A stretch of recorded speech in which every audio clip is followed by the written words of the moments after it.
If Turkey arms Pakistan, should India help the Kurds? By Michael Rubin. The 21st century challenge for India will be not only to counter Pakistan and China, but also Turkey. Recep Tayyip Erdogan has been Turkey's most consequential leader since Mustafa Kemal Ataturk founded the country a century ago out of the ashes of the Ottoman Empire. While analysts often cite Erdogan's consolidation of dictatorship and promotion of political Islam at home and abroad, as consequential is the domestic development of an arms industry that Turkey exports in pursuit of his ideological objectives. When Erdogan came to power in 2002, Turkey's domestic industry provided 20% of the country's military needs. Today, it provides more than 80%. Turkey produces its own ships and is testing the T-Icon, a stealth fighter that may be partially built upon F-35 schematics that the Turkish government has refused to return to the United States following its expulsion from the program. Turkey's most prominent domestically produced platform is the Bayraktar TB2 drone. The marriage of Erdogan's youngest daughter Sumay to Selçuk Bayraktar, the chief technology officer of Baykar, the family business that manufactures the Bayraktar TB2, augments the prestige of Turkey's growing military industry. Erdogan keeps a tight grip on Turkish policy and relies on family even more than party. Baykar is family. While the United States, Europe, and the United Nations prioritize diplomacy and seek to resolve problems through dialogue and discussion, Erdogan prefers to use Turkey's arms exports to advance his ideological aims. In November 2015, Turkish security officials arrested and later sought to assassinate Can Dündar, editor-in-chief of Turkey's main center-left daily Cumhuriyet, after its journalists photographed the transfer of Turkish weaponry to al-Qaeda factions in Syria.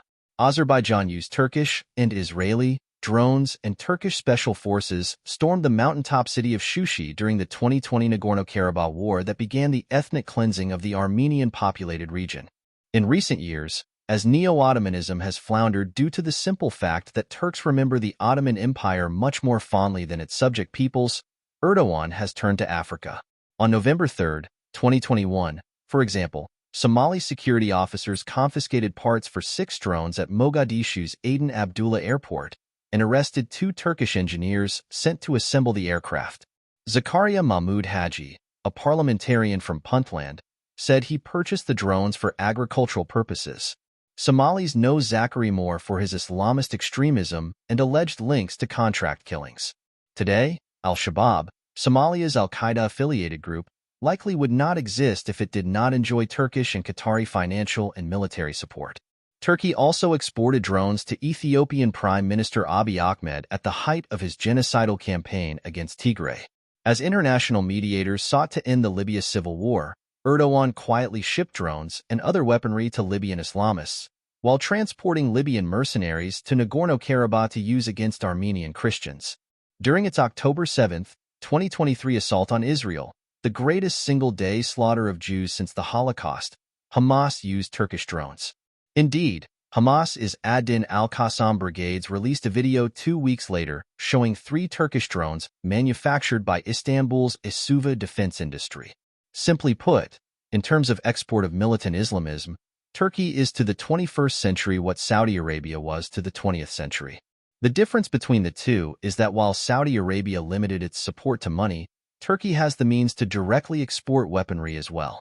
Here, India should be concerned. Pakistan continued to occupy a portion of Kashmir and lay claim to the rest of the Indian Union territory. While Palestine today dominates the rhetoric of Erdogan, other Turkish politicians, and Muslim Brotherhood groups they influence, Kashmir is a distant second.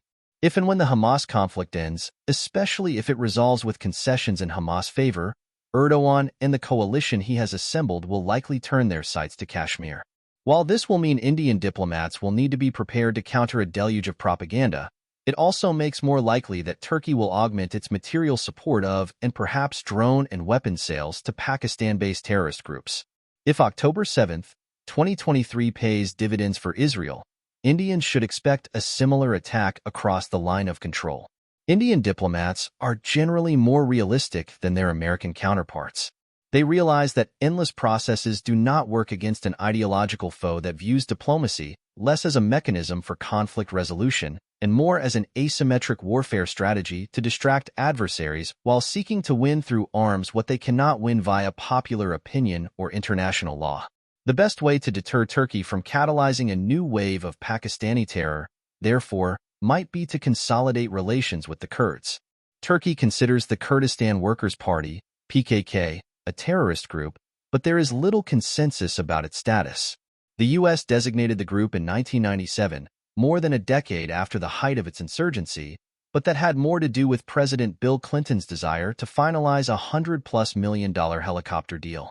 In 2019, Belgium's highest court deemed the PKK to be a party in a non-international armed conflict, rather than a terrorist group. In Syria, the largely Kurdish autonomous administration of North and East Syria has U.S. support and is the most peaceful region of Syria. When I visit Raqqa, the former capital of the Islamic State, for example, I can walk around without security of any kind. In Kobane, once the site of a vicious Islamic State siege, women and children ride Ferris wheels and roller coasters, and preteen girls laugh and giggle while window shopping in the rebuilt markets. Turkey imperils the Kurdish progress in Syria as Erdogan views Kurds through a racist lens and condemns them all as terrorists by nature of their birth.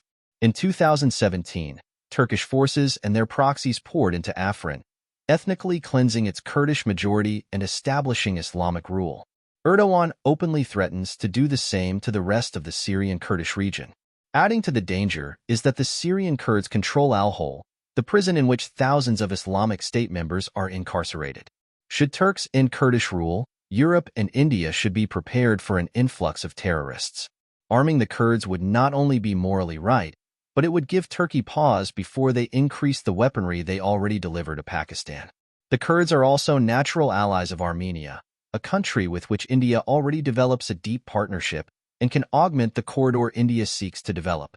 This will have not only strategic benefits for India, but economic ones as well. The 21st century challenge for India will be not only to counter Pakistan and China, but also Turkey. As India becomes a superpower, it should calibrate its diplomacy to both face new threats and seize new opportunities to consolidate security interests and expand its commercial reach. Michael Rubin is Director of Policy Analysis at the Middle East Forum and a Senior Fellow at the American Enterprise Institute. Views expressed in the above piece are personal and solely those of the author. They do not necessarily reflect First Post's views.